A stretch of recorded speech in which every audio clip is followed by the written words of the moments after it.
आपको याद रखना है, जान है तो जहान है।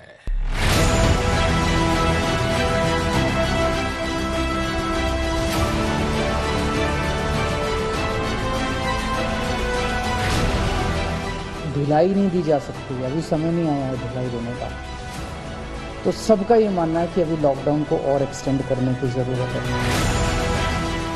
कोरोना के 3,66,161 नए केस, 3,754 लोगों की मौत, 3,53,818 कोरोना मरीजों की अस्पताल से छुट्टी। ये आंकड़े राहत पहुंचाने वाले हैं। जब दूसरी लहर की पीक की ओर अटकलों का दौर चल रहा था, कोरोना के रोजाना के मामलों में करीब 37,500 की गिरावट ने उम्मीद की रोशनी दिखा दी थी। खास बात यह है कि कोरोना के दैनिक मरीज और ठीक होने वालों का फासला बिल्कुल कम हो गया है, यानी जितने लोग बीमार पड़े करीब उतने ही स्वस्थ हो गए। पिछले 4 दिनों से कोरोना के रोजाना मामले 4 लाख के ऊपर चल रहे थे। आज ये सिलसिला टूट गया। पिछले 4 दिन के कोरोना के रोजाना के मामलों पर नजर डालें तो 6 मई को 4,12,262 केस, 7 मई को 4,14,188 केस, 8 मई को 4,01,078 केस, 9 मई को 4,03,738 नए मामले।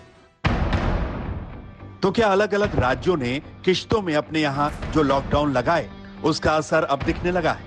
क्या वक्त आ गया है कि पिछले साल कोरोना को रोकने के लिए जिस सख्ती से राष्ट्रीय स्तर पर संपूर्ण लॉकडाउन लगाया गया था उसका वक्त आ गया है?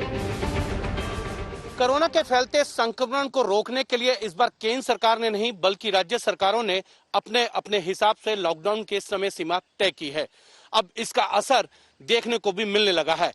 हर रोज कोरोना से पीड़ित लोगों की जो संख्या लगातार बढ़ रही थी, अब उसमें कमी भी आने लगी है। याद कीजिए, पिछले साल जब देश में पहली बार लॉकडाउन लगाया गया था तब देश में 600 से भी कम कोरोना के केस थे और सिर्फ 9 लोगों की मौत हुई थी। लेकिन आज लगातार 4 लाख के इर्द गिर्द रोजाना नए केस आ रहे हैं, तो क्यों नहीं इस आजमाए हुए फॉर्मूले को फिर से अपनाया जाए।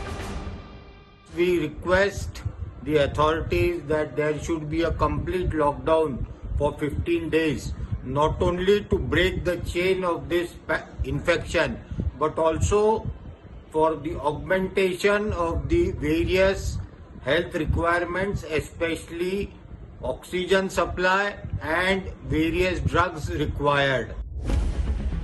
राज्यों से कोरोना के जो आंकड़े आ रहे हैं वो इस बात की तस्दीक कर रहे हैं कि लॉकडाउन का धीरे धीरे ही सही लेकिन असर है। दिल्ली की मिसाल लीजिए। दिल्ली में जब लॉकडाउन का ऐलान हुआ था उस दिन 25,462 नए केस आए थे, जबकि कल सिर्फ 13,336 नए केस। हाँ, मौत की रफ्तार जरूर चिंता में डालने वाली है, लेकिन संक्रमण दर में गिरावट है। संक्रमण दर 29.64% से गिरकर 21.67 पहुंच गई। इसे और कम करने के लिए आज से लॉकडाउन की नई किस्त शुरू है।